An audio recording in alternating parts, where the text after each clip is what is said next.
Good morning, students. Today's topic is decomposition reactions. Before starting the topic, let's do an activity. The activity has been taken from your NCERT book, activity number 1.5. Activity is heating of ferrous sulfate crystals. Ferrous Fe valency होती है 2, sulphate SO4 valency 2 से 2 cancel होगा तो ये होगा FeSO4।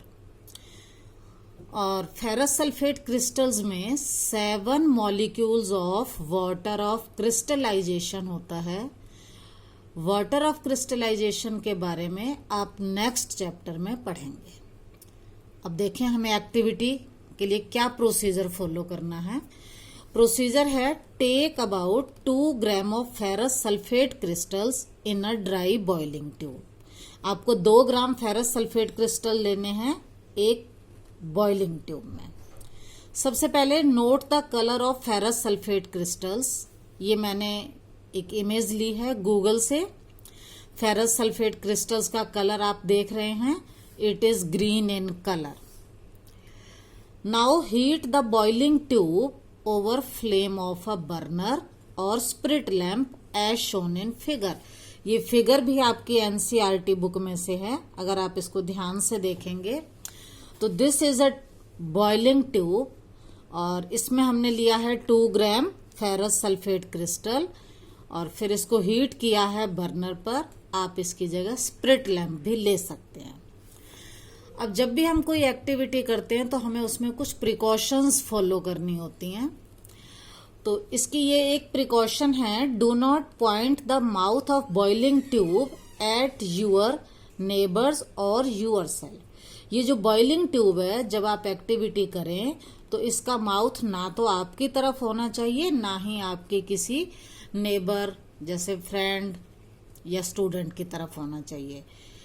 Because during the reaction some gases evolve that may be harmful for you or your friend. Second precaution है wafting gas gently towards nose. जब भी आपको गैस की कोई स्मेल लेनी है तो आपको डायरेक्ट नहीं लेना, आपको आराम से जो उसके वेपर हैं उनको हल्का सा अपनी तरफ करके स्मेल करना है।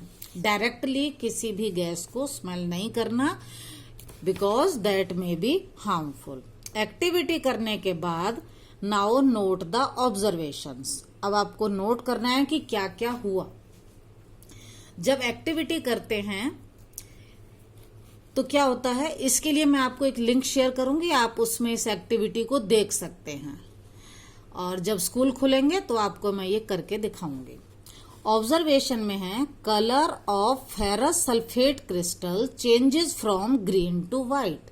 हमने जो क्रिस्टल लिए थे वो ग्रीन कलर के थे और अब वो हो गए व्हाइट। क्यों हो गए?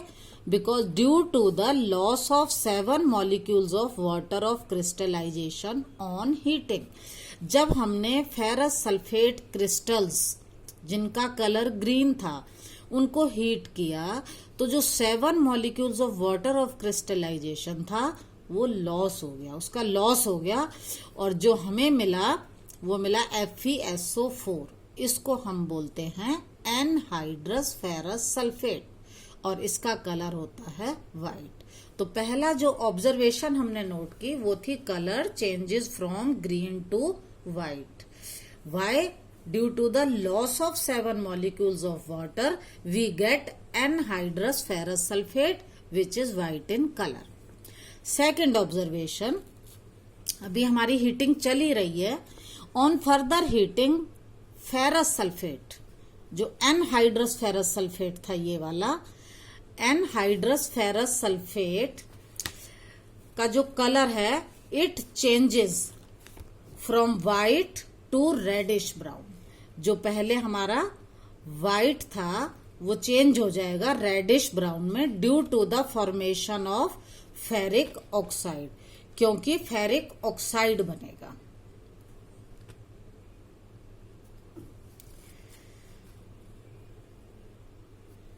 थर्ड है odour of burning sulphur is felt.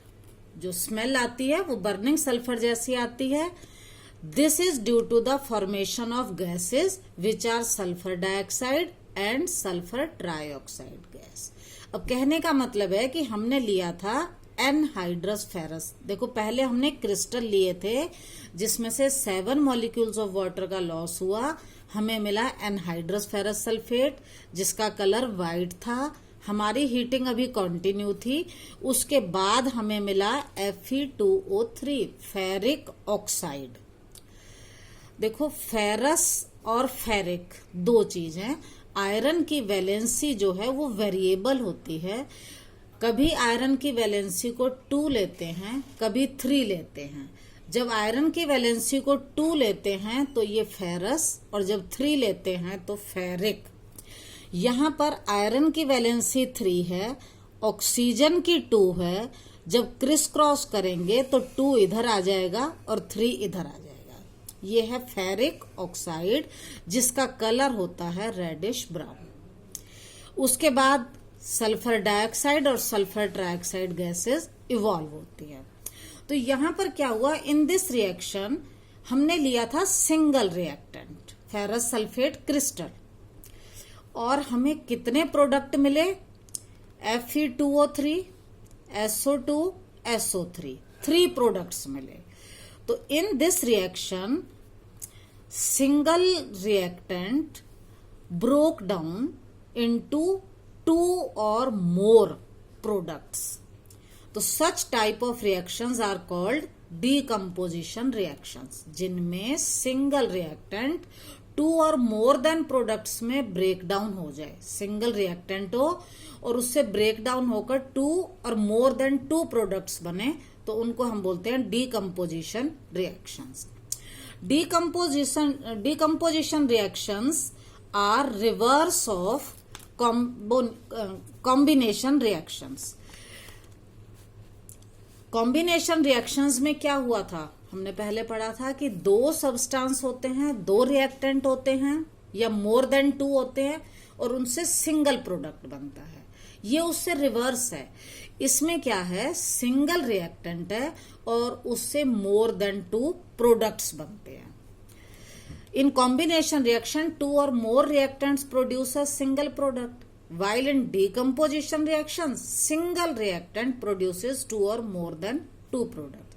तो यहाँ decomposition का मीनिंग होता है breaking down। तो अब आपको पता चल गया होगा what are decomposition reactions? The reactions in which a single reactant breaks down to give 2 or more simpler products are called decomposition reaction। अब एक और बात है, जनरली जितनी भी decomposition reactions होती हैं दे रिक्वायर एनर्जी। उन्हें एनर्जी चाहिए किसी ना किसी फॉर्म में, either in form of heat, it may be in form of light और electricity for breaking down of reactants. Reactants को ब्रेक डाउन करने के लिए किसी न किसी फॉर्म में एनर्जी चाहिए, चाहे वो हीट हो सकती है, लाइट हो सकती है, इलेक्ट्रिसिटी हो सकती है। On this basis the decomposition reactions are of following type. Number 1 है thermal decomposition, when energy is required in form of heat. जब हमें उसको हीट करना पड़े, हीट देनी पड़े, तो हम बोलेंगे थर्मल डीकम्पोजिशन। अगर हमें उसको इलेक्ट्रिक करंट देना पड़े, इलेक्ट्रिक करंट इन्वॉल्व हो उसमें, तो इसको हम कहेंगे इलेक्ट्रोलिसिस। और थर्ड टाइप है photochemical reactions, when light is required it is called photochemical reactions. जो अभी हमने एक्टिविटी की थी heating of ferrous sulphate crystals, उसमें हमने एनर्जी किस फॉर्म में दी थी, हीट की फॉर्म में दी थी। तो ये किसका एग्जाम्पल हुआ, थर्मल डीकम्पोजिशन का, क्योंकि जब हीट की फॉर्म में हो तो हम इसको कहते हैं थर्मल डीकम्पोजिशन। बाकी के टाइप आप इसके सेकंड पार्ट में डिस्कस करेंगे। Thank you.